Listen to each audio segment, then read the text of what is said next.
Hi, Moo. What's up, guys? So, well, yeah. Hi. Hi. Hi. Okay, bye. Um, so today we are checking out Internet Historian. Um, and apparently Moo. Yes, hi, buddy. Bye, buddy. Um, but yeah, so we're checking out Internet Historian. Too Fancy, Too Furious. Wine.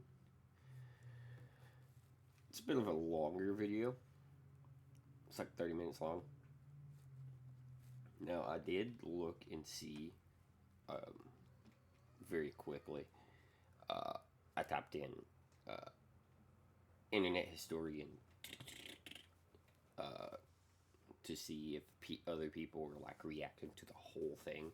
And I saw some videos on there for like an hour, which is. But I wanted to know if people broke it up into segments or if they just watched the whole thing straight through. So we're gonna see how it goes. We're gonna see how it goes. But we'll probably finish this whole video today. But I'm gonna shut up. Turn it up. Come here, little fella. I Okay. want to tell you a secret. Okay. I'm just like you. I don't know, bro. We're both down here in the dirt. Mine just happens to be imported. Oh, You okay. are fighting in traffic, I was about to say I'm in a comfy chair. You don't look comfy. and I am fighting charges of trafficking. What the fuck? Similar. You're working a 9-to-5 job, and I am having to look at that. We're both going through it. Fucker. Oh my god, he sounds like every boss ever. Like, oh, your job sucks. I feel your pain. I was there once, and now look at me. Now look at me. I am such a hard worker. Let me just get on Twitter real quick. Like, bruh, you captured this perfectly. So don't hate me. I'm not the problem. It's the wine snobs. They're the ones that look down on you. Oh. And frankly, I don't blame them. Damn! Wait a minute. No, he's learning. Listen, let me pull you up by your bootstraps. Yes, finally. What if I made you my little Pygmalion? That's a reference that you wouldn't get. Nope. You know what? Perhaps I shall make a series of videos that will give you some sort of clue about fancy things. The Mona Yes, Lisa? that's what I'll do. Something to give you just enough information to bluff your way through a fancy dinner. Did you know that Da Vinci painted the Mona Lisa? Somebody had to hold open the gates for the barbarians. Why not me? So let's do it. Let's look at I'm gonna sit that down there. wine. Wine, okay. The Mountain Dew of upper society. Oh With no. wine, Please no. there is only one rule. Kill or be killed. That is not the And if you rule. want to survive the night, here are 6 things you should know about wine. That is not the rule. To you muggles, the words on these bottles must seem like a mystery. Pie, not no iron. Muggles. But us landlords, I just got that. we, the pink Himalayan salt of the earth, we know what they mean. The They pink are. Himalayan salt. The fancy salt. That tastes like salt. I like this guy. Grape names. Look upon this grapevine. It makes grape berries. Now, there are many Ain't no different way. species of grape berry. And whatever the berry species is will determine the type of wine. This is Chardonnay, so it will make Chardonnay. Merlot grapes, they make Merlot wine. Grape names are mostly French. Gross. But for example, in English, Pinot Noir means black pine, because it kinda looks like a black pine cone if you squint. Here's some Really of the hard. other names. You can pause it. I'm busy. Wine grapes are not like the kind you Because get at a I'm supermarket. busy. Those are table grapes. You can think of it kind of like the difference between cooking chocolate and regular chocolate. Sorry. That ASMR thing that they just did was just no. No, I did not want that in my ears at all. Pass. No. Bad. You can eat them, but they're overly sugary and kind of full of seeds and just not as nice to snack on. So the grape type is the main word on the bottle, but sometimes there are other words as well. No. For example, this Bourgogne. What the hell is a Chablis? It's all regions. Allow me to explain through the Okay. medium of song. Oh, God. There's Chianti and Piedmont, and also there's Burgundy. Don't forget Chablis Bordeaux. This one's from Italy, this one's from Italy, this one's from France, this one's from France, this one's from France, this one's from France. They're all from France. We're Italy. Look, the general rule is, if you see a herb you don't...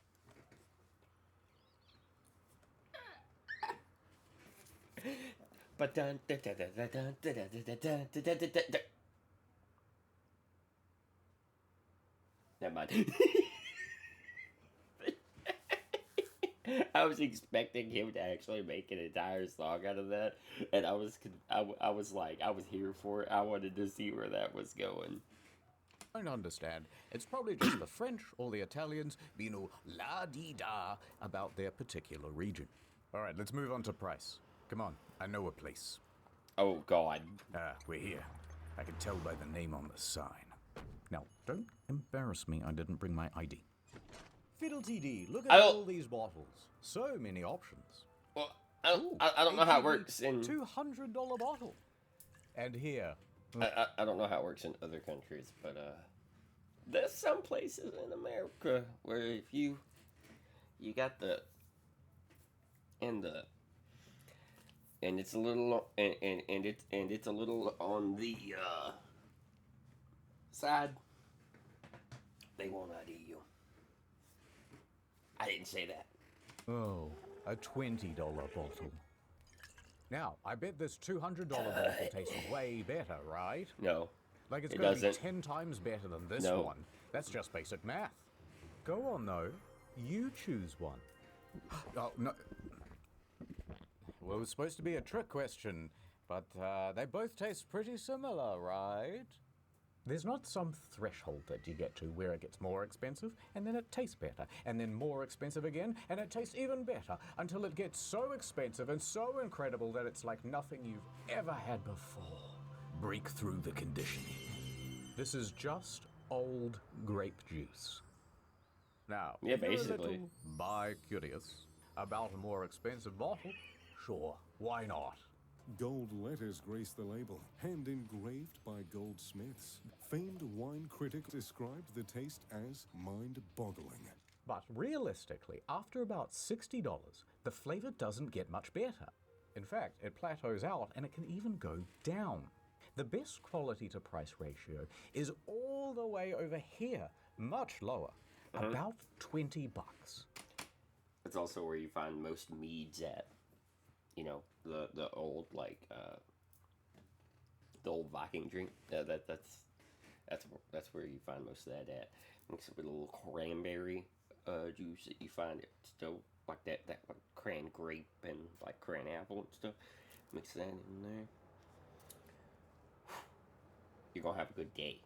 That's how much you should spend on a bottle of wine. Now, some people will say, that I'm putting my heart and soul into this thing. I'm making an art, a form of art. How much is that worth? How much is art worth? About 20 bucks. About 20 bucks. But what about the Vintage?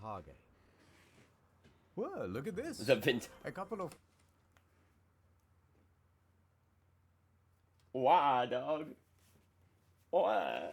The Vintage. I sat there and looked at that word for a minute like, what? The vintage. cromulent slender necks. And they're the same price It's as well. fancy. But this one is from 2019, and this one is from 2022. Well, surely the older one is the better one, right? No. Many people think that wine aging goes like this, and the flavor just keeps getting better over time. Wrong, wrong, wrong. The wine at the store has already been aged at the winery. I don't need to be more aged by sitting on this shelf and just collecting dust, or spending years at the back of your pantry at home. If I'm for sale, I'm... This is from 1852. It smells like grape juice. ready to be consumed. They I'm age ready it to up. have your hot lips wrapped around me. In fact, the Hey, yo. general rule goes, a corked bottle should be drunk within 5 years, and a capped bottle within 1 year. Come, there's more. Let's pretend I am a waiter at a restaurant. You happen to be wearing a shirt, and so I have mistaken you as a paying customer. As a waiter, the first thing I will press you about will be food pairings. White wine with fish? A Merlot with pork? Well, kid, I'm gonna have to pair this truth nugget with something you don't want to hear. The food pairing doesn't In really the food matter. pairing. No, it doesn't. It's all completely subjective. It's cuisine by horoscope. It's food astrology. Pay no attention to the sommeliers in the comment section. They are bullshitting to upsell. Get the more expensive one. It goes better with the spaghetti. Or they are a Pisces and you shouldn't trust their opinion anyway. Something else to expect at a Hey, restaurant? Expect to get ripped off by the markup. yeah. Most restaurants add a 250 to 300% markup on their wine. And the cheaper the bottle, the higher the proportional markup tends to be. So a $20 bottle will turn into an $80 bottle, but a $100 bottle may only rise to $150. Most people get the second cheapest bottle on the menu, regardless of the pairing, and that'll do just fine. And that's it, no more Yep. tips. Unless you want to leave me. Oh. Actually, you know what? I got a fucking tip for you, mate. Ad time. I bet you're wondering how I got this cog in my knee. That's because I became the face of Incogni, the service that helps you be forgotten on the internet. Oh I my used to be god. a humble florist. One day we received a shipment of Alright. forget-me-nots. Oh no. But inexplicably I fell in and ate a bunch of them. I forgot everything that day. My address, my web browsing habits, where I worked, what my Fuck is child's this? face looked like. I was supposed to pick him up from daycare, so that was kind of embarrassing. I just picked one of the kids that kind of looks like me. Oui, monsieur. Close enough. Have you ever signed up for some dodgy website? Have you ever dodged up for a legitimate website and they sell all your details onto a dodgy website? That's Oh where my I am. god. Incogni man.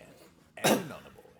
Je ne parle anglais pas. There are data And miners another out boy. there, data collectors, creating Oh. big servers all around the world. They take your name, your address, and your IP, and together they This- make a big profile. And that I lives wonder how forever. long this. I am Mr. here Beast, to really? send them annoying legal notices to tell them to fuck off.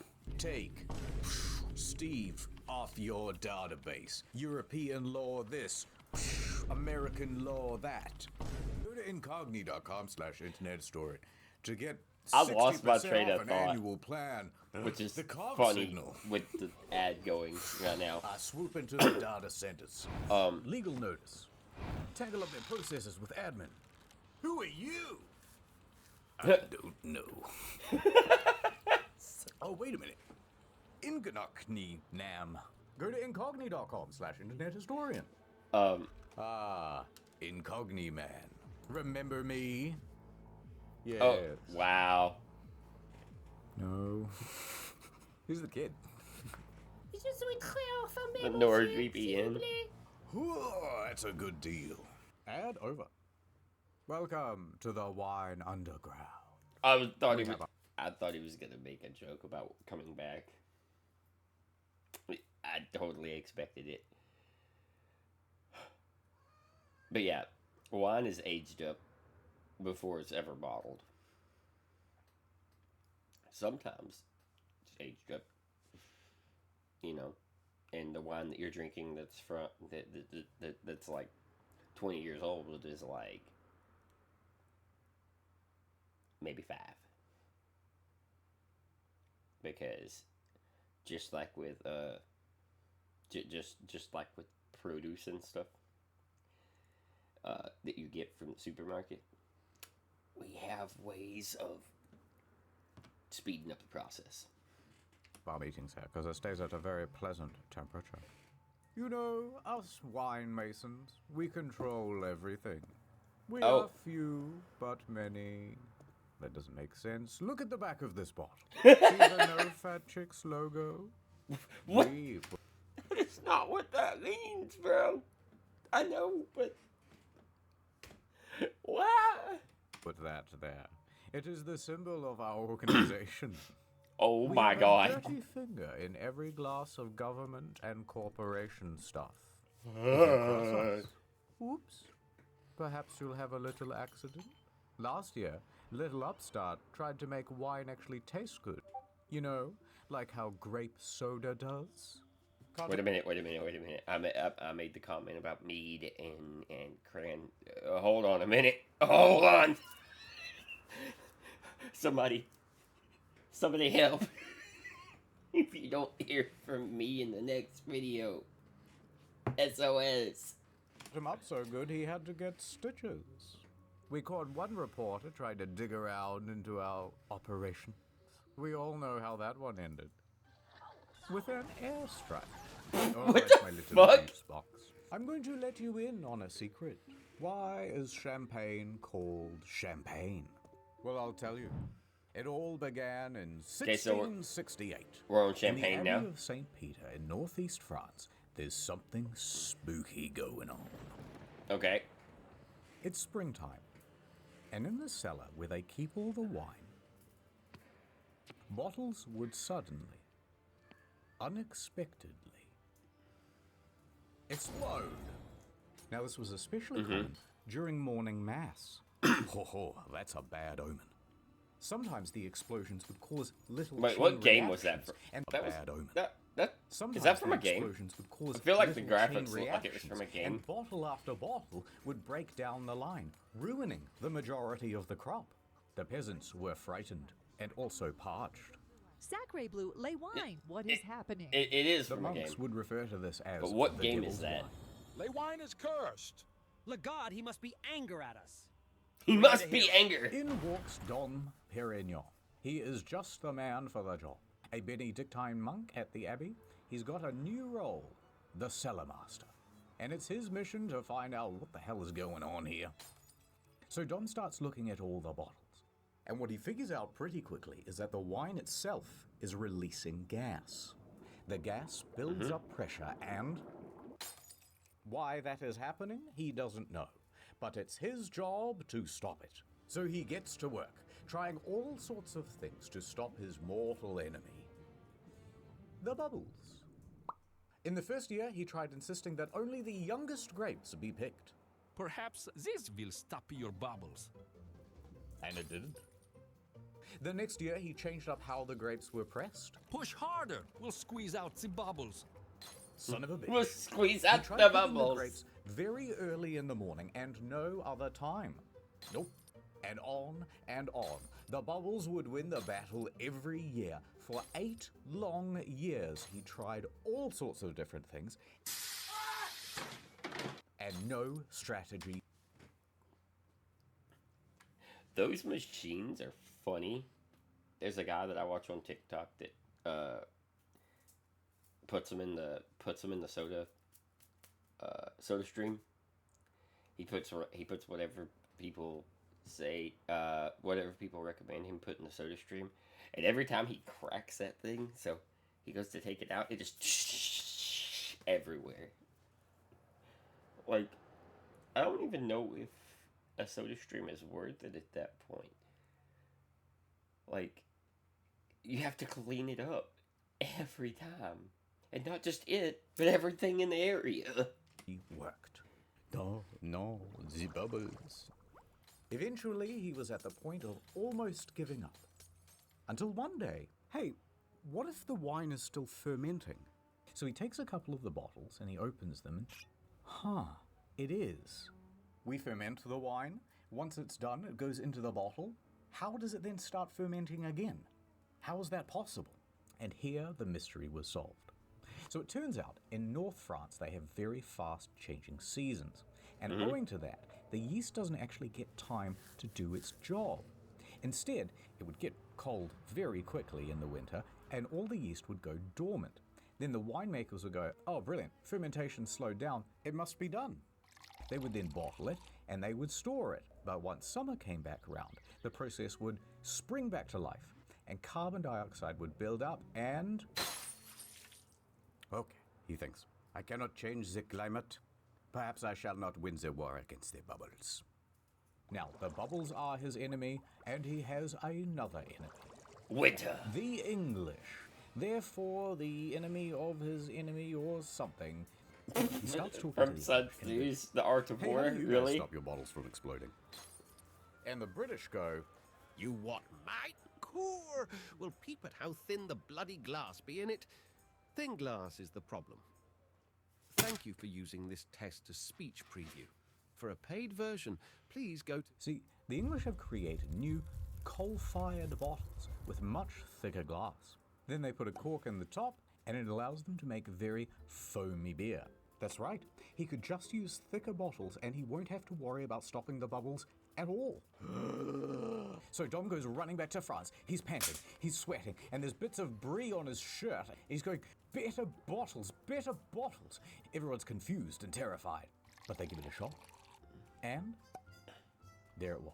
The people of France loved it. I love this new style. Even the French royals were enjoying new wine, TM. He even started adding extra yeast and sugar to really get the bubbles going. And so Dom Perignon had created what we call today champagne. Now, there's a 19th century marketing campaign that says the moment he uncorked his champagne for the first time, he tried it and said, come quickly, I am tasting the stars. But that's actually a myth. He never really said that.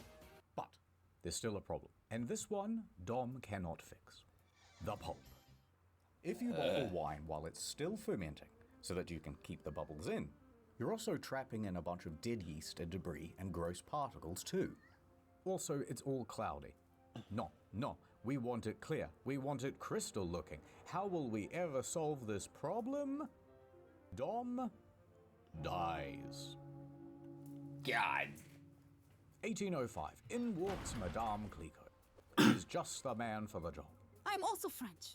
I have come to remove all the little bits. I will clench my teeth together and go pitu-pitu back into the bottle. Now, Madame Clicquot was a very shrewd lady. Her husband died when she was in her early 20s. My husband is dead. Lol. And part of the estate she was bequeathed included a winery. She immediately got to work, making it into a successful business. I shall invent a process called lay riddling. Here's what you do, right? You put these bottles on a rack at a 35-degree angle with the top facing down. Every 2 days, she would give the bottle a little shake and slightly increase the angle. After 8 to 10 weeks, all of the sediment would come to rest in the neck of the bottle. All right, quick tangent. Did you know that when you increase the salt concentration in water, you can drop its temperature down much lower without it freezing? Tangent over. So she takes this sub-zero salt water and dips the neck of the bottle in there. Know that. Then lets it sit until the neck freezes.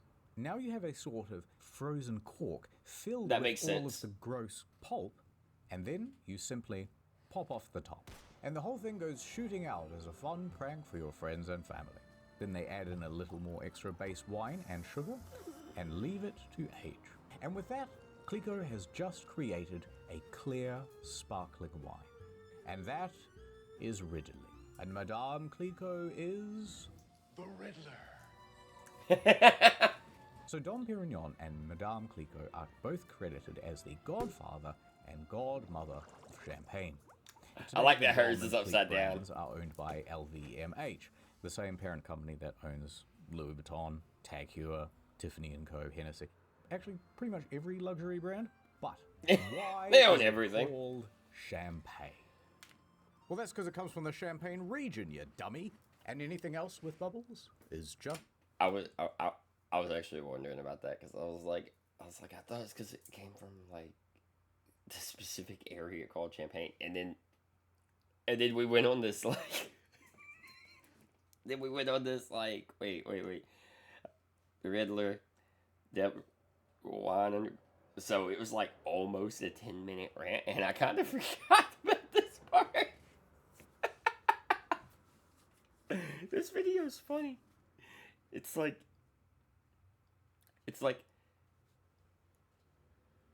the historically accurate version of ADHD.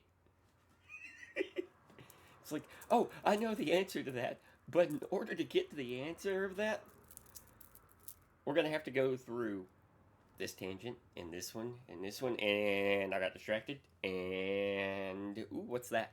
And oh, wait a minute, we're talking about this thing. Oh, here's the answer.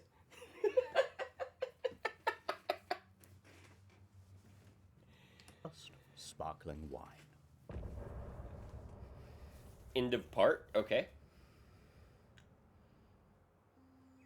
Oh, it's you. I was just looking out over the sunset. You know how it is. Thinking about stuff that happened. Stuff and in things. The past. Oh, in the past. I remember it all too well. It was Like- literally 1984. Like Pepperidge Farm.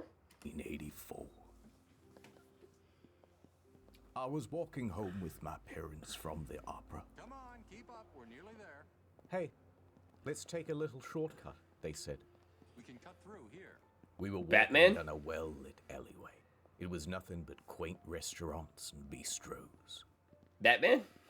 Then suddenly, a man holding a bottle of Shiraz came out of nowhere. Just a tipple, he said. I was terrified. I knew nothing about wine. Go on, he said. My hands were shaking, knees weak, arms heavy. Complex aroma, wouldn't you say? Very good tannins? Oh, really? Yep. What's a tannin? I don't know. My parents died from embarrassment right there on the Oh spot. my god. I'm sorry, Daddy.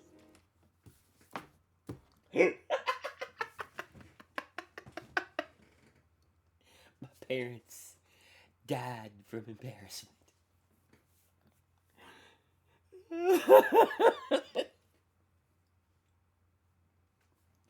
The story of Batman makes it all the more sense now.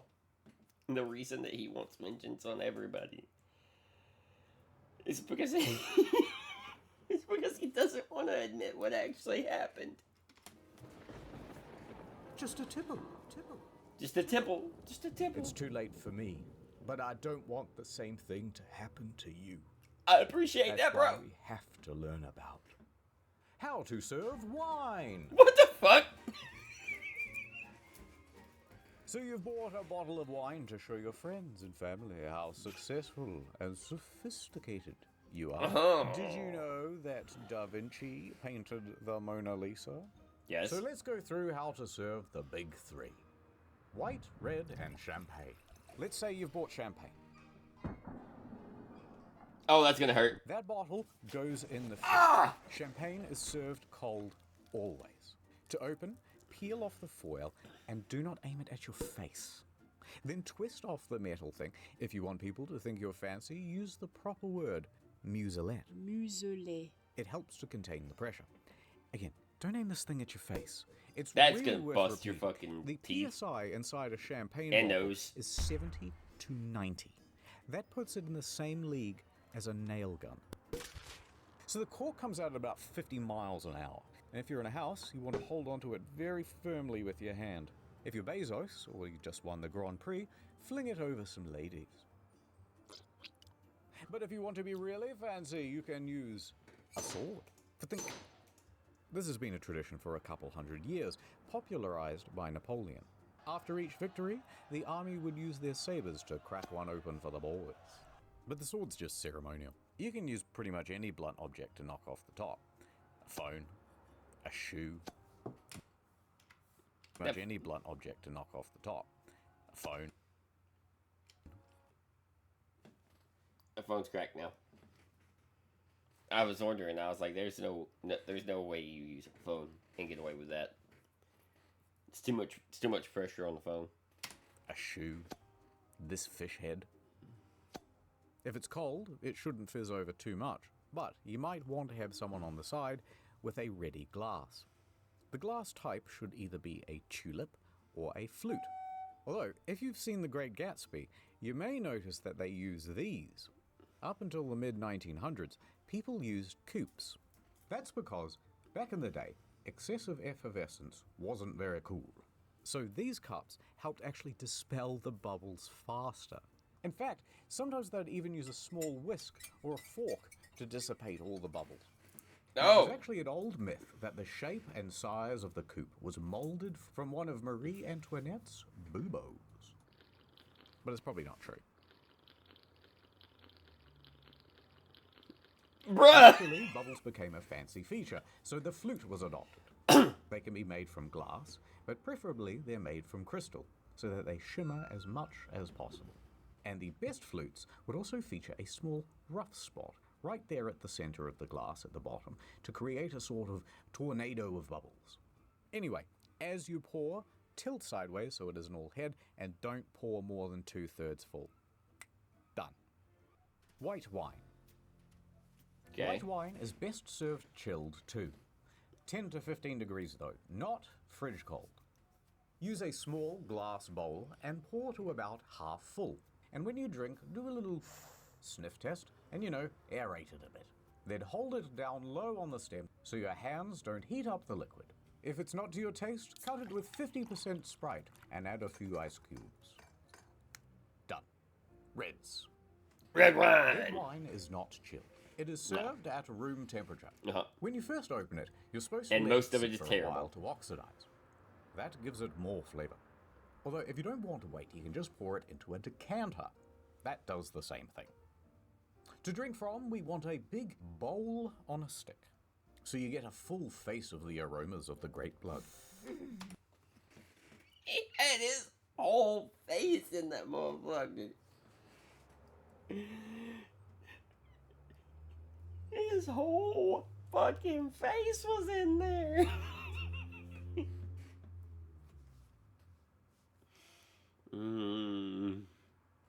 That's some good grape juice.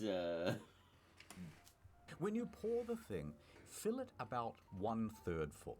That's pretty much it. However, when it comes to wine snobbery, red wine snobbery is at the top of the Maslow hierarchy. Crushed white rock. It's almost like a rock quarry. Yeah, that's valid. Which is really weird because if you ever actually have red wine over like Chardonnay and stuff, it's not that much better. Maybe I'm just not into wine, but Oh my god, shut up. And there's a taste testing thing that people do, and it'll go a bit mental, and it's kind of gross, and it looks dumb. But if you think you're ready, ready for the ultimate test, ready to take the one-chip challenge of enology, then here's how you do it. I've already done the one-chip challenge. When the waiter comes over, insist on taking a teensy sample. Inspect for color, clarity, and legs. Legs refers to how viscous the wine is. Smell it. Smells like a red wine. Yeah, exactly. Swirl it around on the table, making a loud scratching noise, so that everyone knows you're a connoisseur. Swirling the wine glass is almost like turning up the volume on the stereo. When you taste No, it's not. You're supposed to get it over every part of your mouth, so that when you brush your teeth later, it's all. Then take in big sips of air.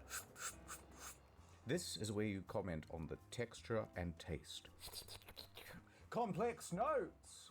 You yell across the room. Now this is the best part. You can just make shit up about vanilla smatterings or citrusy undercurrents. Yeah. I swear, there's a hint of blueberry. It's one of those things that's kinda true, but subjective enough that no one can really refute you. So Yeah. make a big show of it. There is a little bit of an earthiness, almost a graphite. I always hated this shit so much. Play note to this. It's a little bit meaty. It's a little bit sort of rustic. There are definite. If my wine tastes like dirt or my wine tastes like meat, we have a problem. Hints here of Monster Ultra sugar-free. If this is a taste test and you're sampling dozens of wines, you want to spit out the sample into this gross bucket so you don't get too drunk. Do not ask the waiter if you can drink from the bucket. It's the waiter's privilege, and he's very protective of it. And that is how to serve wine. Okay, there's a lot of shitting on wine, Pete. And we shouldn't get bullied. Wine drinkers against bullying. Because overall, hi Moo, welcome back. Wine is good. And a little wine snobbery can be good also. Being into wine is one of the great dad hobbies. One day, Moms you'll are have a invited train too. set in your basement, complete with a little walking path and the grass just right. The best part about this hobby is building the thing, getting it just perfect, and then making people sit there while you explain the little trains in excruciating detail of how they work. Warhammer. That's when you save up for the little space marine man. Yeah. You take him out of the packet. Yeah, and then you put paint on him. a podcast with some Warhammer in the background. Of all the Primarchs, Horus is the best kisser. And you slowly paint it yourself. And then you argue with your mates later about why the Necrophiles are the best race. There are people that spend like tens of thousands of dollars on coffee machines and equipment. I know, hold on, man. Hold on, man. You're getting all close to home. And then it takes like an hour to make a coffee. And it's like Okay, yeah, only no, man. 5% better, maybe, than the ones you get. It does not take me an hour. It takes me like...